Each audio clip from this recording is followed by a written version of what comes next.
আমরা হিফজ পড়েছি একজন উস্তাদের কাছে, অন্ধ হুজুর ছিলেন, অন্ধ।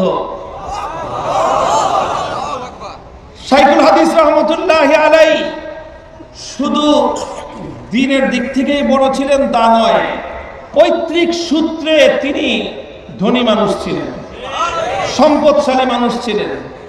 শাইখুল হাদিসের বাবা আমার দাদা হাজী এরশাদ আলী, তিনি একজন সেই ব্রিটিশ আমলের প্রতিষ্ঠিত ব্যবসায়ী ছিলেন। আমার বাপ শাইখুল হাদিস রহমতুল্লাহি আলাইহি যখন বুখারী শরীফ অনুবাদ করেন তখন পূর্ব পাকিস্তানের সবচেয়ে বড় কাগজের ডিলার ছিলেন, তিনি সবচেয়ে বড় ইম্পোর্টার ছিলেন কাগজের। সারা হোল এই ইস্ট পাকিস্তানে, সারা বাংলাদেশে সমস্ত কাগজ আমার বাবার দোকান থেকে মানুষ কিনে নিয়ে যেত। সেইবার আমার বাবা যখন দেওবন্দে পড়াশোনা করেন, এটা হলো 1940 সালের ঘটনা বলতেছি। কত? 40 সালের ঘটনা। আমার দাদা তার সন্তানকে দেওবন্দে পাঠাইছে, দেশের পড়া শেষ হওয়ার পরে যে যা দেওবন্দে যেয়ে পড়ে আসো, ভারতে যাও, বড় বড় হুজুরদের কাছে পড়ে আসো। তখন তো এক দেশ, ব্রিটিশ। তো এখান থেকে তিনি তার সন্তানের জন্য টাকা পাঠাতেন প্রতি মাসে। কত টাকা পাঠাতেন আমি আমার বাবার মুখে আমরা শুনেছি সব ভাইয়েরা। আমার দাদা খবর নিছে গোটা আশপাশ এলাকার মধ্যে যে এমন কে আছে যার সন্তান বিলাতে পড়ে। বিলাত বুঝেন? ওই সময় লন্ডনকে বিলাত বলতো, যারা প্রবীণ তারা জানেন। লন্ডনকে বিলাত বলতো। খবর নিছেন, ওই সময় মানুষ ব্যারিস্টারি পড়তে বিলাতে যেত। খবর নিছে আমার দাদা 14 গোষ্ঠীর মধ্যে যে কে আছে এরকম যার সন্তান বিলাতে পড়ে লন্ডন। তো পাইছে এরকম একজন, যে গেছে জিজ্ঞেস করছে, তুমি যে তোমার ছেলেরে লন্ডনে পাঠাইছো ব্যারিস্টারি পড়াইতে, মাসে কত টাকা পাঠাও? তো বলছে মাসে 50 টাকা হলেই এনাফ। ওই সময় তো ব্রিটিশ আমল, আজ থেকে 80 বছর আগের কথা বলতেছি। 80 বছর আগে 50 টাকা হলে রাজার হালে চলতে পারে। আমার দাদা এসে সিদ্ধান্ত নিয়েছে, আমি আমার সন্তানকে মওলানা হওয়ার জন্য প্রতি মাসে 100 টাকা পাঠাবো। 100 টাকা করে প্রতি মাসে রেজিস্ট্রি ডাকে পাঠাতেন, নরমাল ডাকে না।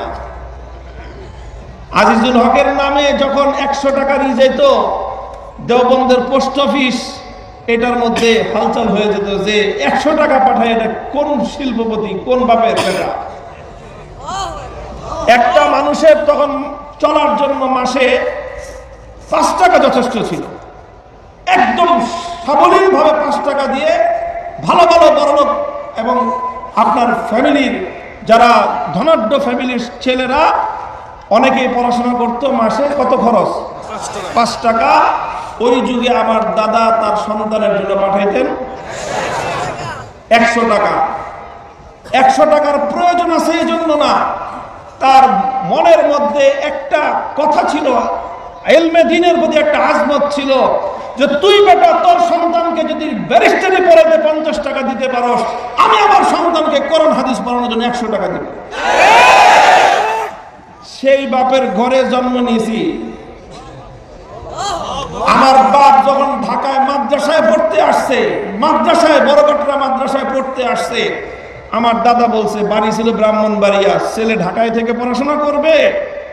শামসুল হক ফরিদপুরি, হাফিজ জি হুজুর, পীর জি হুজুর, ওনারা ব্রাহ্মণবাড়িয়া থেকে ঢাকায় চলে আসছেন, ছাত্র হুজুরের সাথে ঢাকায় চলে আসছে।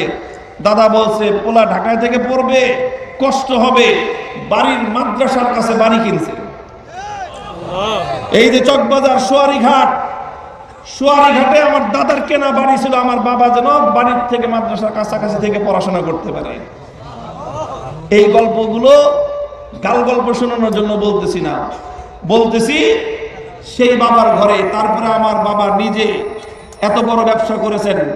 The oldest petrol pump in Dhaka city, Dhaka সিটির মধ্যে সবচেয়ে প্রথম যে পেট্রোল পাম্প ঢাকা সিটির মধ্যে, the oldest petrol pump in Dhaka city, মৎস্য ভবনের কোনায় মৎস্য ভবন, নিজে মৎস্য ভবনের কোনায় যে পেট্রোল পাম্পটা, এটা হলো ঢাকার শহরের প্রথম পেট্রোল পাম্প। আর কেউ কেউ বলে ওই যে আরেকটা আছে হলো সদরঘাটের ওই যে ভিক্টোরিয়া কলেজের পার্কের কোনায়, এই দুইটা কাছাকাছি সময়ে ওরা বলে ওটা আমাদেরটা প্রথম আর এরা বলে আমাদেরটা প্রথম। যাই হোক, ধরে নেন কাছাকাছি। এই পেট্রোল পাম্প এটা আমার বাবার হাতে প্রতিষ্ঠিত। শাইখুল হাদিস রহমতুল্লাহ আলাইহির মালিকানাধীন পেট্রোল পাম্প হলো এই মৎস্য ভবনের কোনার পেট্রোল পাম্প। এই কথাগুলো বলতেছি, আমার বাবা একজন অন্ধ হাফেজ সাহেব ঠিক করলেন, মসজিদে থাকতেন আর আমরা ভাই বোন সব গিয়ে হুজুরের কাছে পড়তাম হিফজ।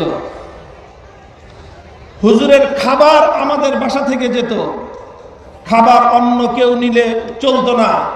আমরা পালাক্রমে ভাইরা মা বেড়ে দিতেন, আমরা ভাইরা নিজ হাতে নিয়ে হুজুরের কাছে খানা পৌঁছে দিতে হইতো। বলতো আমার আব্বা যে খাবার, হুজুরের খাবার নিজে দিয়ে আসবা নিজ হাতে। আমরা নিজেরা, আমি মাহফুজুল হক সাহেব, আমার বড় ভাই, আমরা নিজেরাই টিফিন ক্যারিয়ার করে হুজুরের বাসায়, হুজুরের ঘরে নিয়ে খাবার দিয়ে আসতাম। টিফিন ক্যারি ধুয়ে পরিষ্কার করে দিতাম। এখনো আমার মনে পড়ে, হুজুর এখানে সেখানে যেতে, অন্ধ মানুষ ছিলেন তো একজন সাথে ছাত্র নিতেন, অধিকাংশ সময় আমি থাকতাম। আমার কাঁধে হাত দিয়ে হুজুর চলতেন, আমি হুজুরকে সামনে নিয়ে হাঁটতাম। অনেক মানুষ, অনেকে তো বুঝতো না, অন্ধ মানুষ দেখে আবার সামনে দেখে ছোট একটা বাচ্চা টুপি পরা, হুজুরও টুপি পরা। তো সমাজে অনেকে করুণার দৃষ্টিতে দেখতো, অনেকে আমাদেরকে ভিক্ষার টাকা তুলে ধরতো, মনে করতো যে হুজুরের আমরা ভিক্ষা জানছি। বলতাম যে না ভাই, ইনি আমার ওস্তাদ, ইনি আমার ওস্তাদ। এইভাবে আমরা ওই ছোট্ট কাল থেকে, বয়স তখন আমার কত, 7 বছর 8 বছর, 8 বছর বয়স থেকে ওস্তাদদের খেদমত করা শুরু করেছি। যখন 22 বছর হয় তখন দাওরায়ে হাদিস সম্পন্ন করেছি।